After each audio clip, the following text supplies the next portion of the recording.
Vladimir Poutine vient de visiter la Corée du Nord et se trouve actuellement au Vietnam pour une autre visite d'État. Bien que les liens avec Hanoï ne devraient rien changer fondamentalement, la visite en Corée du Nord montre que nous sommes dans une nouvelle ère de multipolarité. C'est un pas en avant significatif pour sortir Pyongyang de l'isolement international.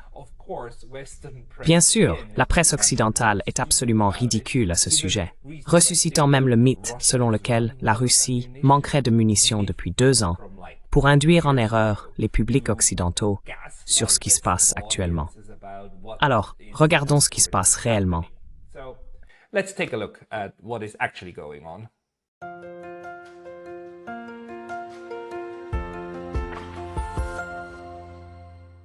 I've prepared here a couple of things, one of them being J'ai préparé quelques éléments ici. Tout d'abord, regardons comment le New York Times, mon média de propagande préféré de l'Occident, rapporte cela. Je le lis juste pour savoir ce qui ne se passe pas ou pour voir comment cela est présenté dans certains milieux. Bien sûr, les États-Unis et l'Occident, en général, sont les plus préoccupés par les capacités nucléaires de la Corée du Nord.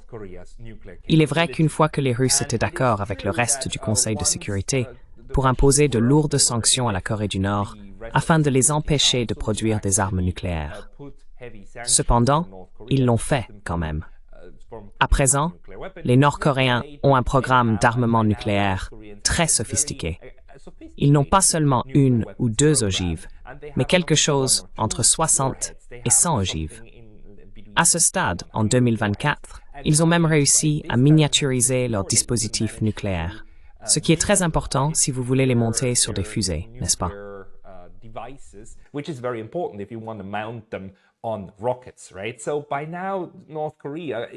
À ce stade, la Corée du Nord est devenue un acteur assez capable dans ce domaine. Il est amusant que ce soit l'objectif principal de l'article, car il est tout à fait clair que si la Corée du Nord n'a pas besoin de l'aide de la Russie pour une chose, c'est pour le développement de la technologie nucléaire, qu'ils ont réussi à produire de manière indigène. Mais ce que je trouve fascinant, c'est l'interprétation que l'Occident essaye de donner.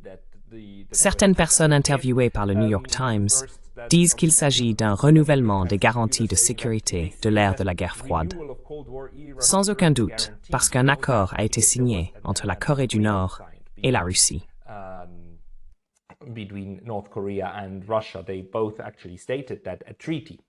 Ils ont tous les deux effectivement déclaré qu'un traité approprié a été signé. Nous ne savons pas encore ce que contient réellement le traité, mais il est clair que l'Occident interprète cela comme une résurgence de la guerre froide, car il y aurait apparemment aussi une clause militaire. Mais nous allons examiner cela dans un instant. Cette fois cependant, l'accord est basé sur des besoins transactionnels mutuels, des obus d'artillerie pour la Russie et des technologies militaires de pointe pour la Corée du Nord. Je trouve cela complètement stupide, car j'ai vu plusieurs médias essayer de dépeindre cela comme si la Russie avait désespérément besoin d'obus d'artillerie. Regardez ça.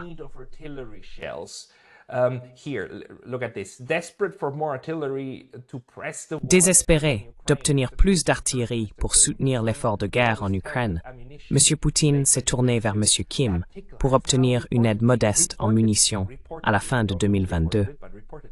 Ce filet s'est maintenant apparemment transformé en un flot 5 millions de cartouches de munitions, selon les estimations des services de renseignement occidentaux. Et s'il y a une chose qui est claire, c'est que ces services de renseignement ne sont pas très intelligents. Cela me surprend, car il y a quelques mois, je pensais que nous en avions fini avec ça. Regardez ceci. Nous avons ces articles de mars de cette année, il y a 2 ou 3 mois, où l'Occident a finalement admis que oui, la Russie produit plus de munitions que toute l'Alliance occidentale.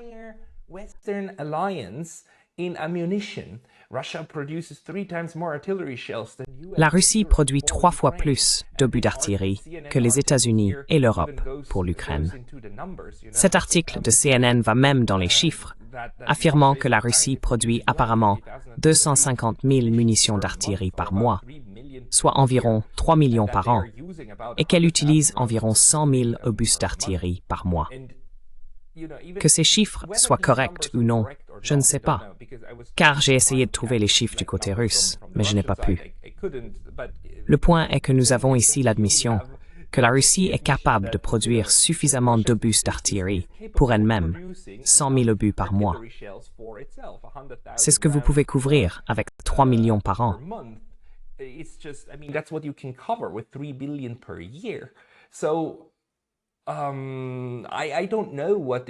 Donc, je ne comprends pas pourquoi nous revenons à l'idée que la Russie mendie des obus d'artillerie auprès de la Corée du Nord. De nombreux journaux rapportent actuellement que la Russie fait face à des pénuries continues d'armes dans sa guerre avec l'Ukraine. Que ce soit intentionnel ou non, l'important est que ce n'est pas ce qui se passe. La Russie ne mendie pas aux portes de la Corée du Nord. C'est la continuation d'une nouvelle manière de faire de la politique internationale. Pour comprendre ce qui se passe réellement, la meilleure approche est de lire les annonces officielles et de les analyser attentivement.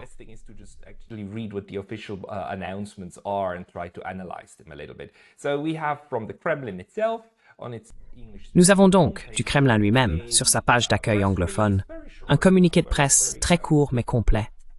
Il indique que des pourparlers entre Kim Jong-un et Vladimir Poutine ont eu lieu. À la suite de consultations, Vladimir Poutine et Kim Jong-un ont signé un traité de partenariat stratégique global. Nous ne savons pas ce que dit le traité, mais du moins du côté du Kremlin, il est appelé partenariat stratégique global. Il ne porte pas de titre de sécurité ou militaire, du moins pour l'instant, dans les proclamations entre les deux pays. Lors de la visite de Vladimir Poutine en RPDC, les parties ont également signé des accords intergouvernementaux sur la construction d'une route de transport et d'un pont, ainsi que sur la coopération dans les domaines de la santé, de l'éducation médicale et de la science.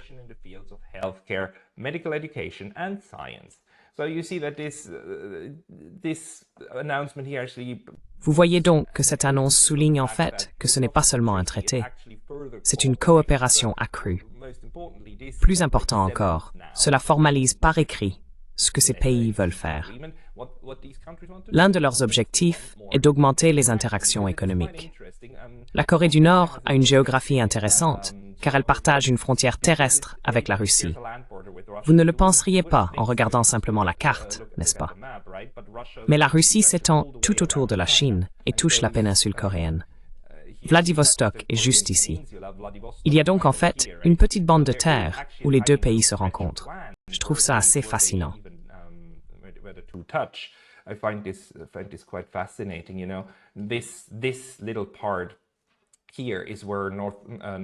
Cette petite zone est l'endroit où la Corée du Nord et la Russie partagent une frontière terrestre.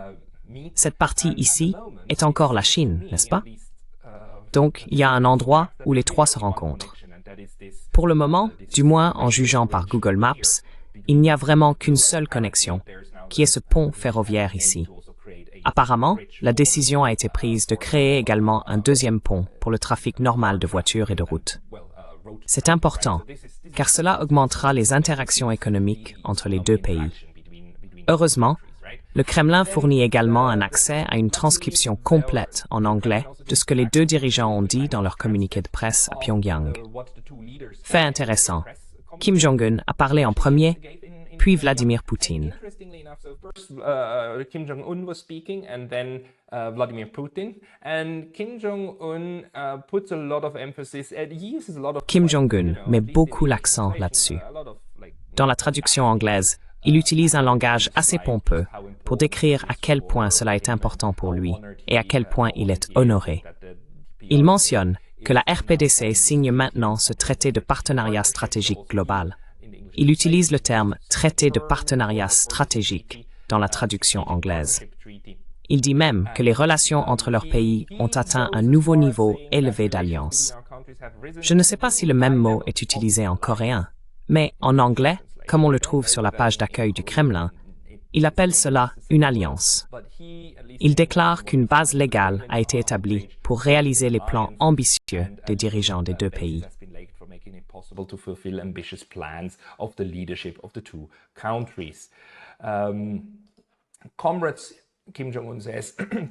Camarades, dit Kim Jong-un, les temps ont changé, tout comme le statut de la République populaire démocratique de Corée et de la Fédération de Russie dans la structure géopolitique internationale.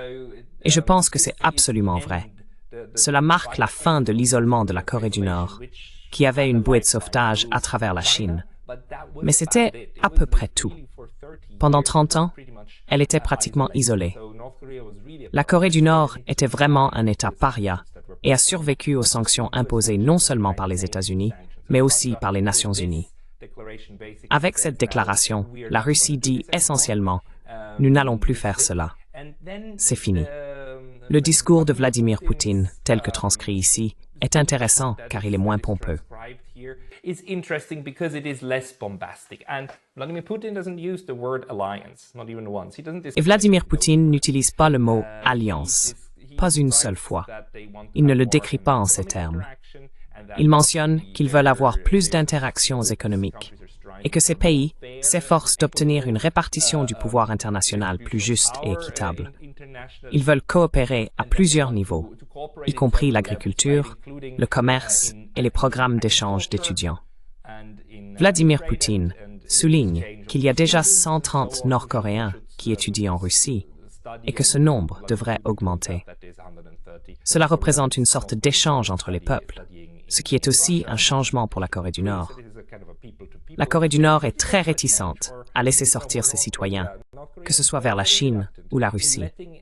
Any of its citizens go outside, go either to China or go to Russia. So if North Korea agrees that they want to have more Si la Corée du Nord accepte de permettre davantage de tourisme et laisse certains de ses citoyens voyager à l'étranger, cela signalera un changement dans son approche des affaires internationales. Vladimir Poutine discute également des questions de sécurité et de l'agenda international, qui étaient au centre des discussions à Pyongyang. Il déclare que les deux pays défendent constamment l'idée de créer un monde multipolaire, plus juste et démocratique, basé sur le droit international et la diversité culturelle et civilisationnelle. Il est fascinant que Vladimir Poutine mette l'accent sur le droit international et indique une volonté de se conformer aux normes internationales. We want to comply with international norms, that is.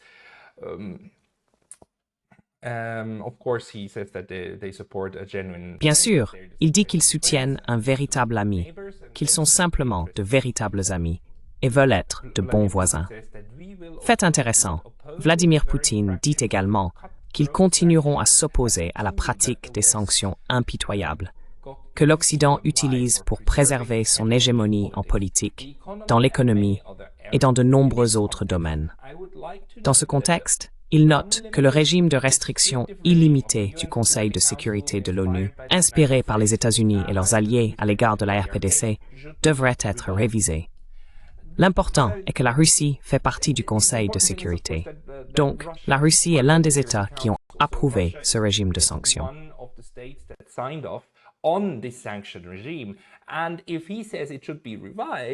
S'il dit qu'il faut le réviser, cela indique qu'ils essaieront au Conseil de sécurité de l'ONU et à l'ONU en général de faire lever ces sanctions contre la Corée du Nord. La Russie dit essentiellement qu'il n'y aura plus de sanctions inspirées par les États-Unis contre d'autres pays. C'est un grand changement. La Russie va maintenant accepter que la Corée du Nord ait des armes nucléaires. Elle n'en était pas fan. Vous devez savoir qu'il y a une histoire d'États dotés d'armes nucléaires, les 5 grands, qui sont officiellement autorisés à en avoir en vertu du traité de non-prolifération. Les États-Unis, la Russie, la Chine, la France et le Royaume-Uni. Ils sont historiquement et notoirement opposés à ce que d'autres États en acquièrent.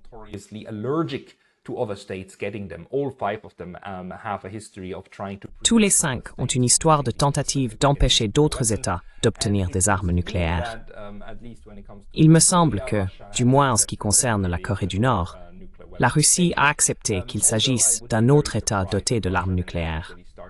Cependant, je serais très surpris si la Russie commençait réellement à aider la Corée du Nord avec son programme nucléaire, ou même avec des méthodes de livraison.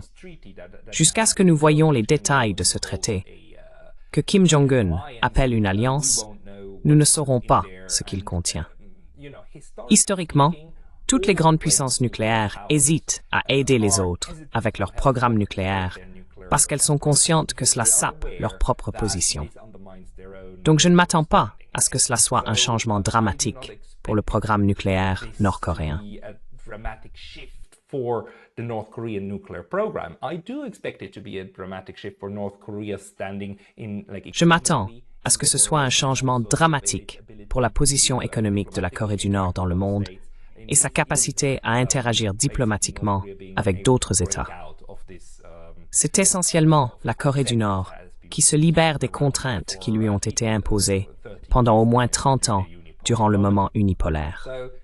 Pour terminer cette mise à jour, Vladimir Poutine est maintenant au Vietnam. Là-bas, je m'attends à beaucoup moins de changements, car le Vietnam a historiquement été un acheteur enthousiaste d'armes russes.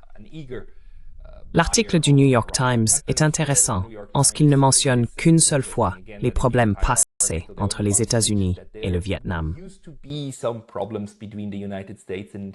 And Vietnam, you know, an entire huge war which killed millions. That's mentioned. Vous savez, une énorme guerre qui a tué des millions de personnes est mentionnée une seule fois. Le reste essaie juste de dépeindre la situation entre la Russie et le Vietnam. La guerre de M. Poutine en Ukraine l'a isolé de l'Occident. Cette idée que la Russie est isolée et son besoin de munitions pour mener la guerre l'ont rapproché du leader nord-coréen Kim Jong-un. Il est fascinant que l'Occident ne puisse pas comprendre que d'autres États interagissent entre eux en fonction d'intérêts qui ne leur sont pas directement liés. Il s'agit évidemment de la Russie et de la Corée du Nord, travaillant sur une coopération qui n'est pas seulement inspirée par la guerre en Ukraine. Pas du tout.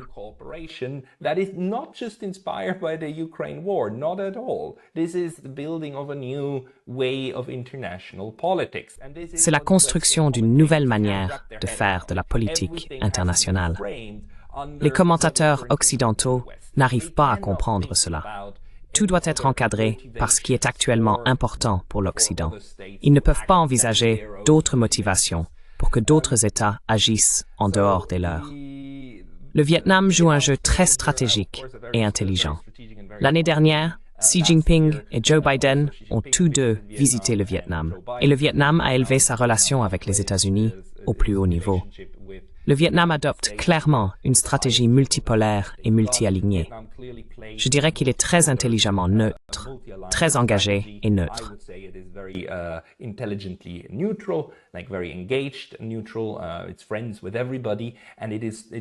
Le Vietnam est ami avec tout le monde et essaye de cultiver cela.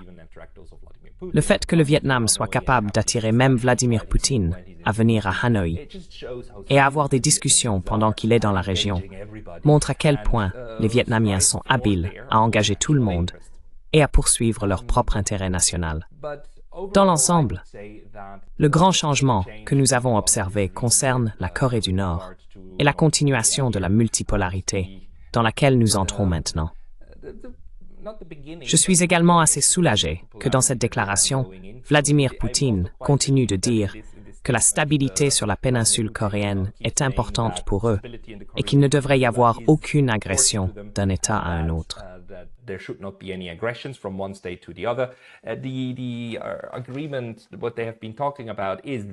L'accord dont ils discutent comprend un volet sécurité. Cela signifie que si un État est attaqué, l'autre fournira une assistance. Cependant, sans lire le libellé exact du traité, nous ne savons pas quel type d'aide est spécifié. En général, les traités sont rédigés de manière à laisser ouverte la question de savoir s'il y aura un engagement militaire actif ou si l'assistance se limitera à l'envoi d'armes. Cela ressemble à ce que les pays occidentaux font actuellement pour l'Ukraine. Mon attente est qu'il est rare que les États s'engagent strictement à la sécurité militaire d'autres États.